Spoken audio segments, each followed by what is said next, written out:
with another holiday. Sure is. Yes. What's the holiday today? Today is Honeybee Awareness Day.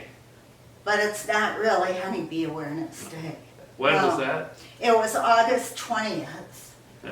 But we were busy remodeling our kitchen. Right, so, Yeah, so because we were remodeling our kitchen, we couldn't pay homage to the honeybees. And we thought it was important to do so. right. So that's what happens. If you miss a holiday, Bring go it ahead up. and celebrate it. Yeah. You know, celebrate it on any day. Yeah, And it'll still work. another day. Yeah. Right. So, So, why do we need honeybees? well, honeybees are, very popular right now. Yeah? They're very popular because people are becoming aware Right. that honeybees, pollinate all of our fruits and vegetables and things like that, and enable and flowers, so that it helps those plants to reproduce and create fruit. So if you have a fruit tree and you don't have any pollinators, you're not going to get any fruit. Oh, that doesn't sound good. No. So the bees have to get in there and mess around and do their little thing so that the fruit will be pollinated. And there's a lot of insects that pollinate, but bees that's are good. very efficient, Very efficient. very important pollinators. They're Not the the number one. only pollinators, they're the number one. There, Right. okay. So, were your parents beekeepers? Yes, my parents were beekeepers. My dad was born in 1916, and in high school, he had got some bees as an FFA project, Future Farmers of America, and he loved taking care of the bees. And so Amazing. he as he got older, he set it up like a business. And at one time, he had 500 swarms of bees across several counties. Wow. Because you have to take the bees to where there's something for them to work, like an orchard or Right. a field, or somewhere where they have something that can be pollinated. It's beneficial to the people, and it's beneficial to the beekeeper. So at one point, he had 500 swarms, and he was featured in the American Beekeepers Journal That's once amazing. for all of the inventions that he had for like processing the honey. Oh, wow. And so it was something living in a place where with a beekeeper and bees, because there was always a lot of bees around. Oh, yeah, it must be. And it was also interesting because I and one of my sisters, two of his 3 daughters were allergic to bee stings. Oh, that must have been. And my sister more seriously than me, but both of us are okay. allergic to them.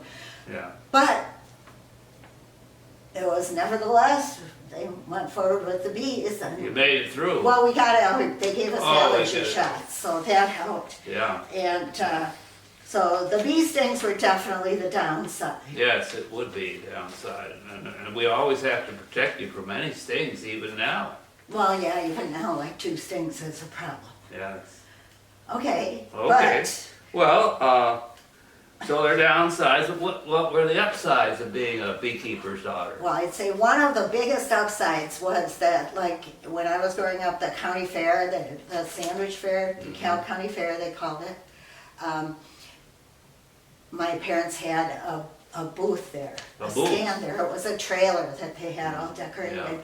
And they had like an observation hive with bees in it, a whole swarm of bees in there, and people would try to pick out the queen.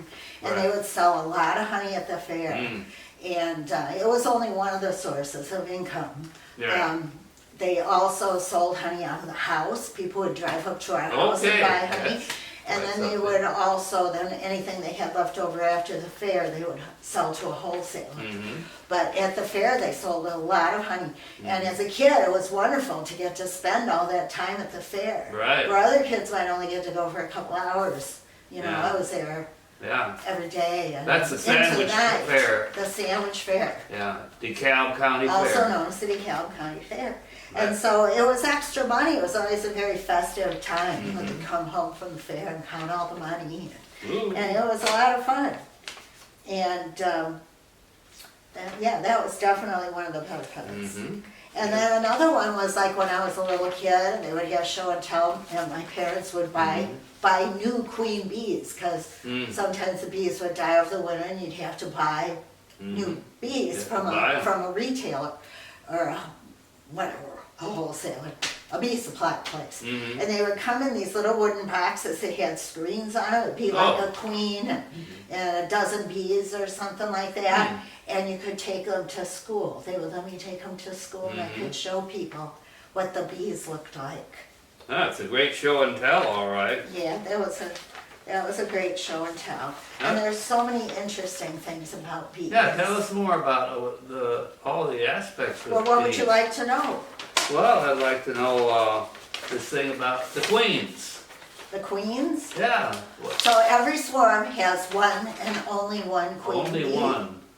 Now, there's like 50,000 or something bees in a hive or in a swarm or whatever.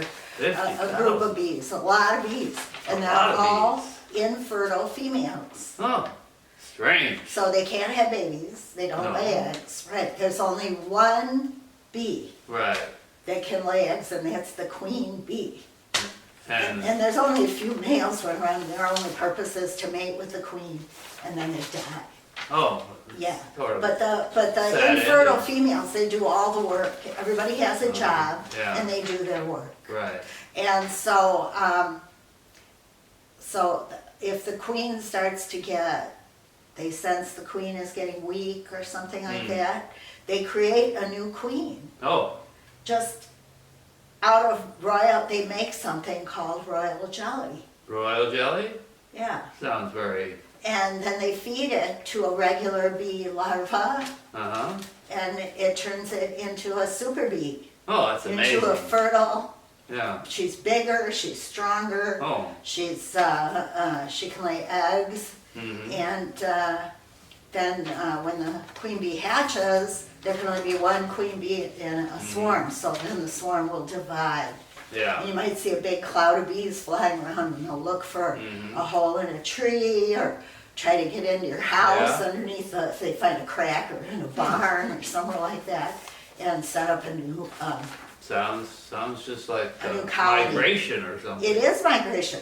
And then if you have something like that, you could call a beekeeper, and he'll come and sort of trap them and take them with him, Oh, free bees. for another set? Win-win. Okay. You get rid of them, and he gets to keep them. Oh, Now, only for honeybees. Only for honeybees. right. Right. So, what else do we need to know about bees? Besides the queen. A lot of people really don't know how honey is made. Yeah, that's what I want to know. Well, the bees go out and they have a long, tongue that's like a straw, and they stick it down in the flower, and they get like nectar, which is like a liquid, a sweet liquid out of the flower. Out of the flowers. And then they take it back, and meanwhile they get a lot of pollen on them that they spread around inside the flower, and that's what pollinates the flower. Yeah, it's But pollinating. the nectar is then taken back to the swarm. And then the process begins of like it mixes with their stomach juices. Right. It's really gross. Gross. And it gets sort of regurgitated up and fed to another bee in his stomach and back and forth, and they do that until it starts to get concentrated. And then they put it in a little cell in the honeycomb. Oh, that's where the honeycombs come And then in. they use their little wings to dry it off until it gets nice and thick. Yeah. And then they seal it off. Pretty And then the big production. beekeeper comes and takes it, scrapes off the cap, and the honey runs down. Usually they put it in a spinning thing, the honey runs down, and they strain it, Strain it. get Yes, out all I've the heard gross bee parts, and stuff like that might be in the honey, and they put it in jars, and then you get it and eat it. But it's fascinating stuff because it doesn't spoil. Oh, that's a If you, Plus. it granulates, it thickens and Yeah. turns into like a sugar that you can melt down again. Right. But it won't spoil, it won't go bad if you keep it dry. But one bit of water in there boom. and then it'll Sounds spoil. good. It then has it'll different spoil. flavors too, doesn't it? Depending on the nectar. The nectar, Right, yeah. the yeah. nectar creates the flavor, so then some Amazing. things, clover honey is usually really highly valued because Right. it has a very mild flavor, whereas something like Mhm. buckwheat honey or orange blossom honey, they Oh, have wow. strong taste. Stronger taste, Mhm. yeah. So, I heard that bees like to dance. Since I'm a dancer, Bees do dance. that'd be interesting. Bees do dance, and scientists have done many studies of bee dancing. And what they dance when they find a new source of Mhm. nectar. mhm, So what they do is they wiggle mhm. in a very strange way. Yeah. They wiggle like this Okay. in the direction where the Yeah. thing is. Yeah. And the amount of wiggling Hmm. tells how much is available. Oh. So then they know how many, little workers to send out and get the things. Mm. Because some workers just spend all their time like cleaning. Oh, And yeah. other workers spend their time like around the queen. And then other workers spend their time going out. So a to division get- of labor there. Definitely a division of labor. Mm. Everybody's born to a task. Yeah, And they're very efficient. really, and they cooperate, huh? They definitely cooperate. That is something Now, for us to learn, right? One thing, one time when I was at the fair, when I was older, I didn't really know this. In that observation hive, Mhm. the bees all just quietly do their things. Mhm. Of course, they can't go out and fly, but they just stay in there for that 5 days of the fair Okay. and do their thing.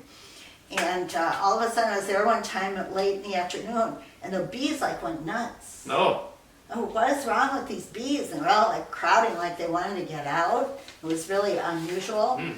And Dad said that was the bees that spend their time cleaning up. hmm. They wanted to go on what they call the play flight. Oh, play life. So that late in the afternoon, Yeah.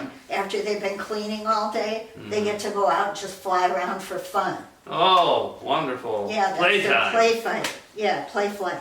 Yeah. And so that's interesting. hmm Yeah. Well, you had, I thought you sometimes had one other category, sleeping bees. What are they? No, that was just a thing that happened. Oh, it just happens once in a while. No, what happened to me, yes, they sleep. They sleep Oh. all the time. Just Oh, they sleep all the time. They sleep. I mean, they go to sleep at night and they wake up. Oh, and they just actually like- have a pattern of sleep. They do. Oh, But wow. one time I was in the car Yeah. and I put my hand down for something and I picked something up and it was like really cold, hmm like ice. And it was a little bee, he was asleep. Oh. And he was in my hand. Oh, And he was cold. oh, It was very, very cold. And it was just interesting. Then I was kind of fascinated, even though I want to get stung. But he just she just kind of woke up and shook and flew off. wow, that's It was really interesting. funny story there. Yeah. Now, are all bees honeybees? No, of course not. Huh. There are good bees and bad bees. Oh, bad, just Oh, they're evil bees, let me tell you. wicked ones. So, the bees that beekeepers here in this country, or most countries of the world, are European, they're called European bees. I've heard that. And they're very mild tempered, they're very docile, they don't get angry and sting people. Yeah. And they create a lot of honey, Yeah, a lot of honey. yeah. And so, they're good bees. hmm The little round bees, they're Right. fuzzy, Yeah. cute. They just Mhm. kind of fly around, do their Right. thing. And then there's bumblebees. Bumblebees. And they're big, They're big, all right. but they're good pollinators and they do create honey, but no one harvests it. Oh, But they're good bees. they're good bees, yeah. But, there are hornets that make nests up in the trees and yellow jackets that make holes in the ground. Oh. And people, now that bees are so popular, they say, oh, we shouldn't get rid of those bees because those bees are so good for the environment. Well, let me tell you, they are not good for the environment. Hornets, yellow jackets, you know what? What do they do? They eat honeybees. Oh, God. They eat them. Cannibals. They are omnivores, they eat meat, that's why they go after your hamburger when you're trying to have a picnic. Oh, yeah. And they will destroy entire swarms of honeybees. Oh my God. They eat them and they kill them. Oh. So if you have yellow jackets or hornets on your property, you need to get rid of them. Yeah, You need to have call some the exterminator. exterminator. They're evil bees, evil, evil. It's hard to They believe. will sting Hard to you believe. for no reason at all.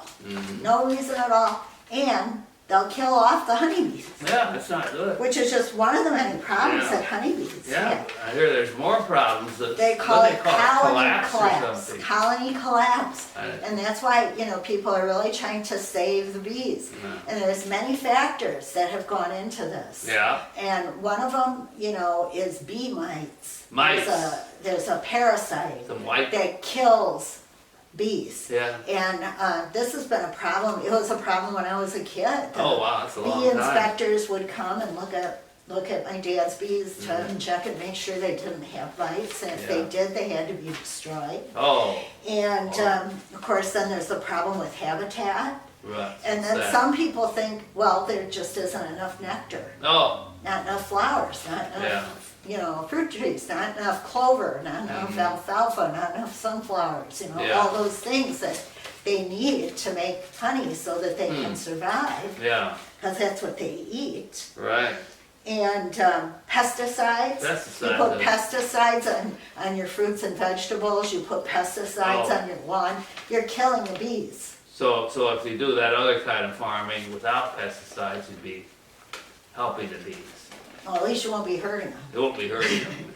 At least you won't be hurting them. Yeah, And so, these are all problems, and they also think maybe, cell phones or electromagnetic things Oh. that we use confuse bees and Confuse stuff them. like that. yeah, But,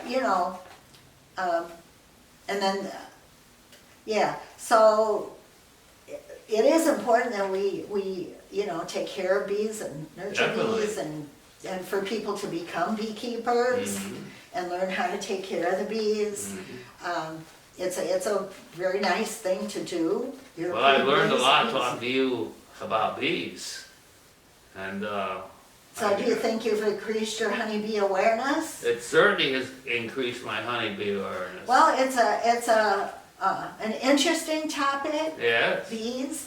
yeah, And, it's something that's really important in the environment and Right. something, bees are something we should all be aware of. But to know the difference right. that's between all a different. good bee and a bad bee. Good bees and bad bees, yeah. That's right, Right. that's right. Because if So a it's- bee is just gonna fly out there and sting you for no reason at all, you can bet that that's a honeybee killer. Right, so we're very glad that the creation just has the gift of these bees that pollinate and give us honey. And I'm gonna have some honey tonight, All right, okay? okay. Okay.